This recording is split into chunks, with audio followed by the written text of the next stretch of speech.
Today I'm going to be talking about how we can tackle urban heat by creating more comfortable spaces in, in the public realm. I think we all know that climate change is real, and I would say that the two of the most talked about, discussed issues that arise from climate change are one is the extreme weather events that I think some of us, some of the panels already touched on. The other is sea level rise. Urban heat, I would say, is the reason why I like to call it an invisible threat is one, because it's not visible, but the other is because it's not something that is on people's radar as much as these other two topics. And part of the reason is because, especially in the US Northeast, it comes in cycles, right? We don't experience the extreme heat every day. It comes in seasons, so by the time the next summer comes, you kind of forget about what it was like the summer before. But 2020 was the hottest year on record, and as far as I know, 2016 was the second hottest year on record. And the decade between 2010 and 2020 was the hottest decade on record.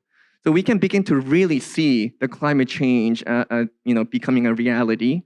And at the same time, we can also see these extreme heat that we have in these urban spaces are not simply just something that you experience as, oh, it's really hot outside, but it is actually becoming a deadly threat. People are dying because of extreme heat. We look at the condition of the rural areas compared to the urban areas.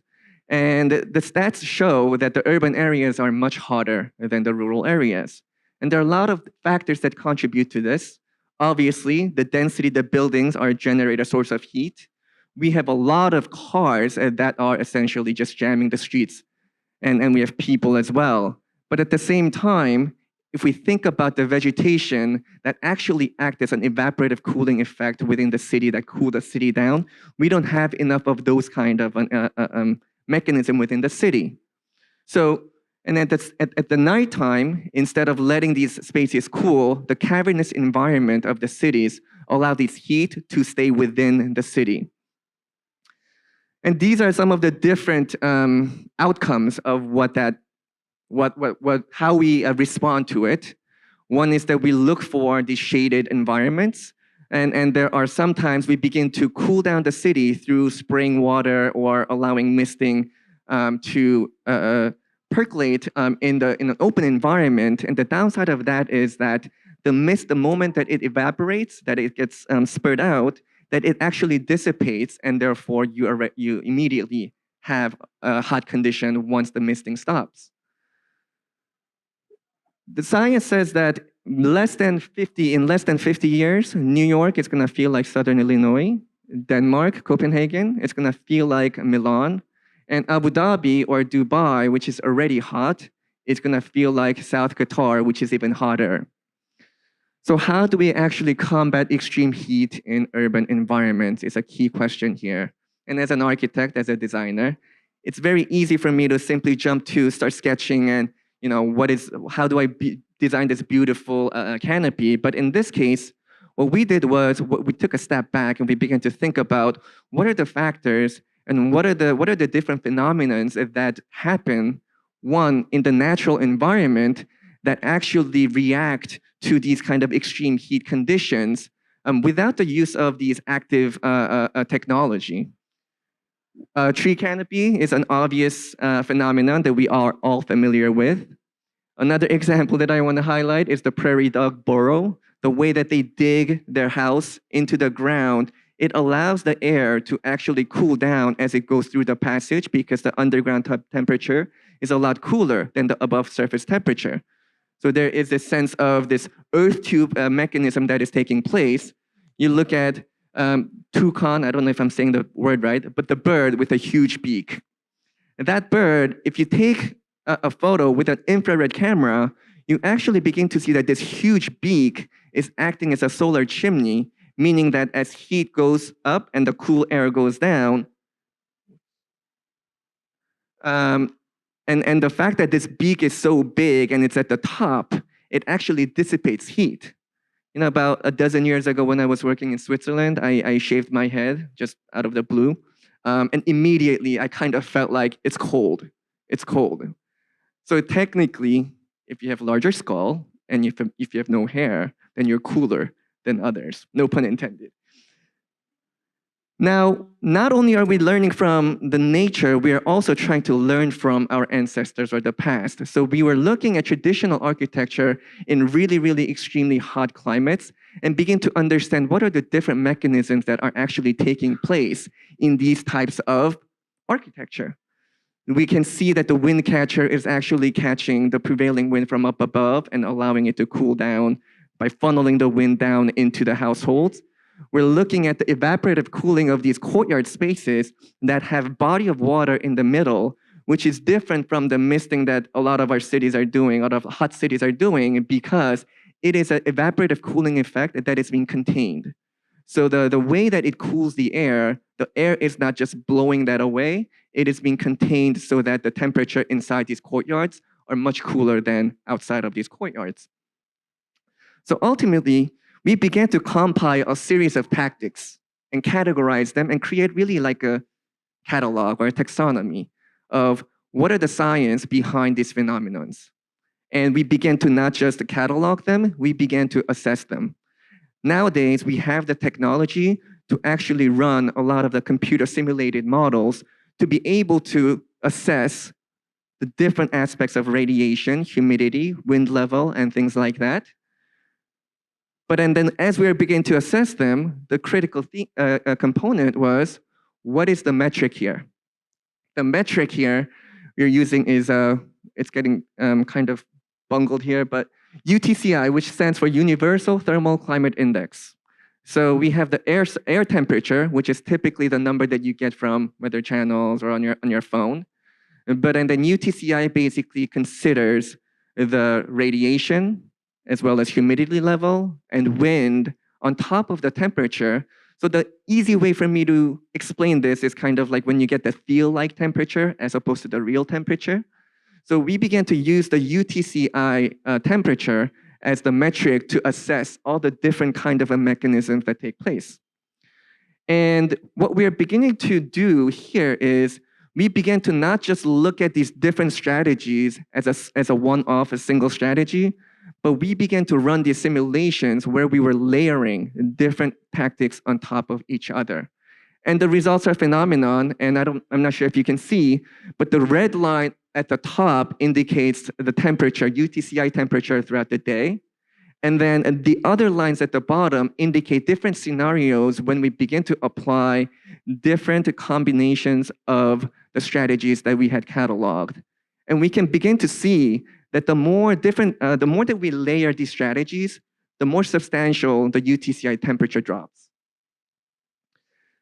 The conclusion is that there is no one-size-fits-all solution. There is no silver bullet here. Every context, every site is going to come with it's going to come with a different contextual sort of an environment. It's also going to come with a different parameters, program usability, as well as budget.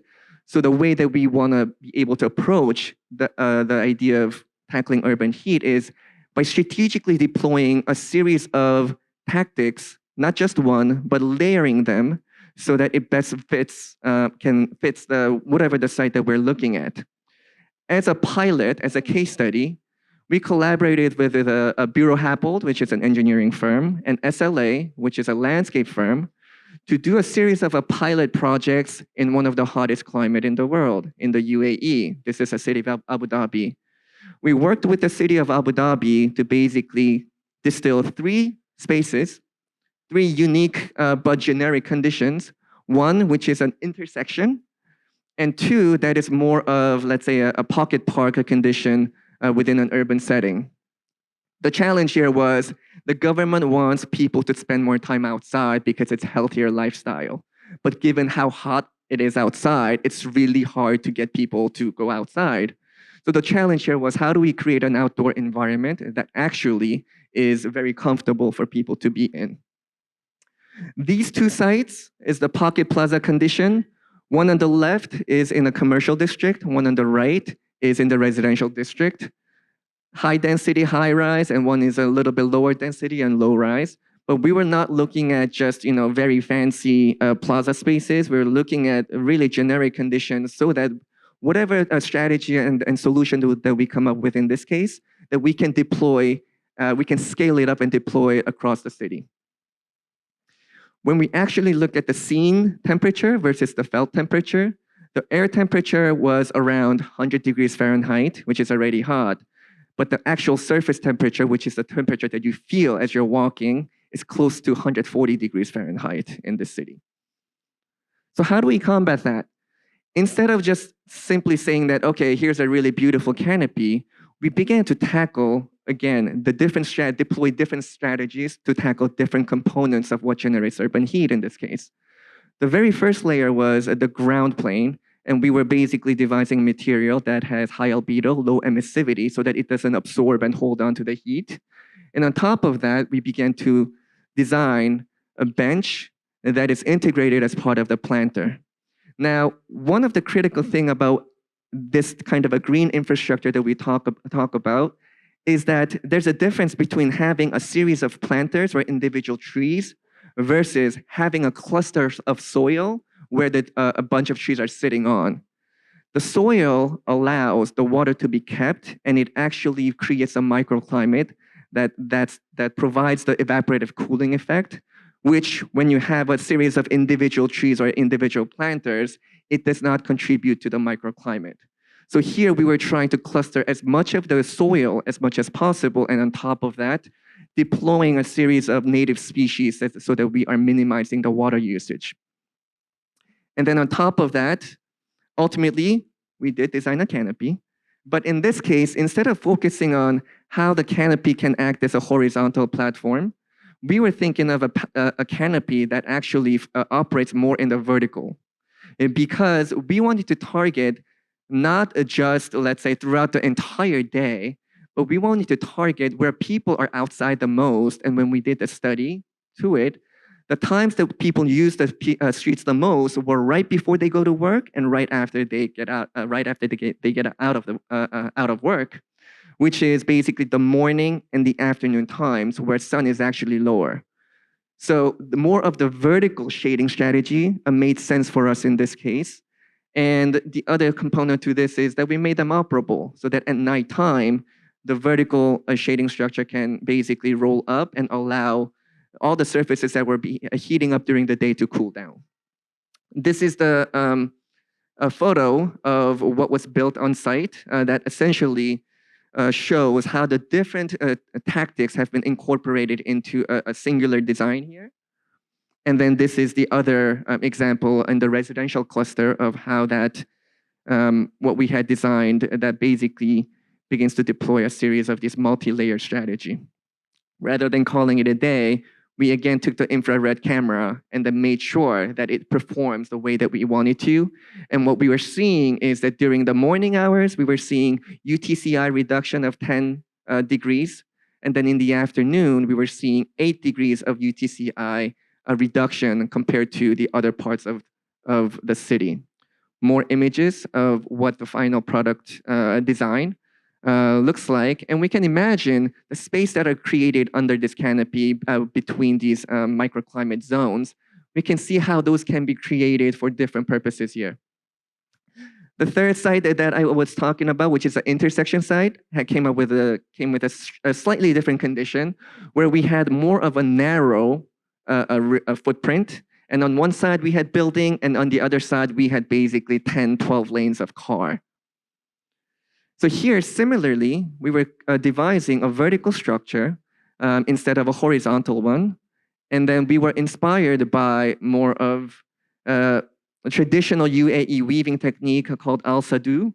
And we used the weaving technique to come up with this fenestration on this vertical structure that one would provide shade, but two, that it would still allow visibility through the structure so that when you're waiting for the light to turn green, that you can actually still see whether there's a car coming or not for safety measures. One of the key components of what we are designing here is the idea of replicability and scalability to make sure that it's not just designed super specific to one type of site, but that we can actually deploy this kind of a thought processes and the design to other parts of the city that has a similar condition. This is a final product, a final photo of what that looks like and how people use the space. And you can also see the microclimate that is being created with the vertical shading and the floor pavement. And again, due diligence, making sure that it performs the way that we had designed. And you're probably thinking, how is this really relevant to New York City, right? And this is not Abu Dhabi. But if we think about all the hot climate, the summer temperature, I would say that a lot of the tactics and the thought processes that we have deployed in Abu Dhabi are applicable in the summertime. But the question is, what about the winter time? We know that New York City can get very cold, and the urban environment actually makes it even colder. So when it comes to the winter season, part of the challenge here is, can we actually make some of the urban spaces feel warmer? So what we began to do was the same kind of a methodology and process where we are trying to understand the science and where we're identifying the challenge, beginning to see what we can control, and really targeting the questions around, are we trying to affect the entire area, or are we trying to strategically locate the spaces, spots within the area to warm it up a little more? Also, are we trying to heat the space, the entire space? Or at the end of the day, are we trying to warm up people instead? These are two very different things. And ultimately, in terms of thinking about the time, are we trying to influence the entire 24 hours, or are we targeting certain times of the day? And also throughout the year, are we trying to influence the entire year, or are we trying to stretch, let's say, the spring weather and the fall weather, so that during the summer, we get cooler environment, and during the winter, we get little slightly warmer environment in these urban settings. And of course, similar to how we were looking at nature and traditions, we were looking at different mechanisms of how spaces are warmed, and really beginning to, again, categorize what the different science behind these mechanisms are. And ultimately, going back to the previous methodology, it's not just one tactic and deploying that tactic across the board, but how can we actually begin to layer these different strategies so that it is not one size fits all, but that it has the most bang for the buck, let's say. Whether we're trying to cool down a warm space, or whether we're trying to warm a winter season, or whether we're trying to make a summer season a little cooler, I think the principles are the same. Going from right to left, fundamentally, we need to understand how things work, and the methodology that we have devised is critical in beginning to think about how we tackle these types of spaces. And two, the idea of replicability and scalability that I had mentioned is critical here, because only then you begin to actually get some sort of an efficiency when it comes to budget and cost. Thirdly, we want it to be authentic, meaning that we don't want a same thing being replicated here versus, let's say Boston or some other parts of the world, because people want things that they can have sense of affiliation to and a sense of ownership to. So when we actually begin to design these fundamental design principles to how we tackle public spaces, outdoor spaces, we can begin to see how a lot of these spaces can begin to transform. So the next time that you design, let's say, a park, rooftop, or it could be a bus stop, it could be a train station, subway platform, can we actually begin to think about these spaces not being designed as simply to be beautiful, not simply being, let's say, functional, not simply being meeting the budget, but can they actually begin to consider the thermal comfort level that of the people that are going to be using the space? Because only then will we actually allow these spaces to be more used. And if these public spaces are more used, I would say that that's one step closer to an equitable city. Thank you.